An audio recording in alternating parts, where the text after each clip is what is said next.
So, less optimistic research linked sibling bullying to depression, anxiety, and self-harm. So, let's talk a little bit, because like if you're a parent listening to this, you might be like, oh fuck me, I'm pregnant right now, I'm bringing another one in, or like, oh shit, what's gonna happen? So I think it's important to remember that there's like things you can do to like help foster sibling relationships, and one of those things includes like individual relationships with both your children. And so that you do try to reduce that parental preference, right? That does not mean that everything is going to be fairly cut all the time. That's unrealistic. That is like that's a setup for failure, because it can never happen. But how do I make time to be with child A, to be with child B, to be with child C, and truly understand and know them as people, and help them cultivate and create some mastery in their life? And to not compare your children. I think that can be... Oof, that's got to be so hard. I was just going to say, I think that can be so tough for people.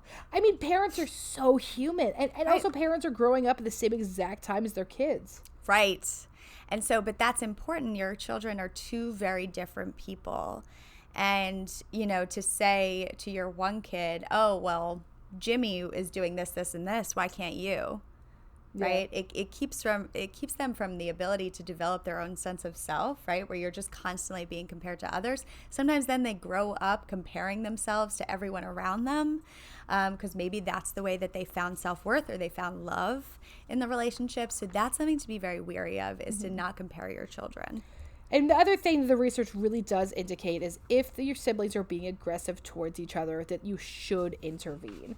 Aggression within the home does have potential for these adverse outcomes in childhood, right? So I think very much like parents will be like, oh, I want them to sort it out themselves. And yeah, if they're fighting over like a toy, you can let that happen.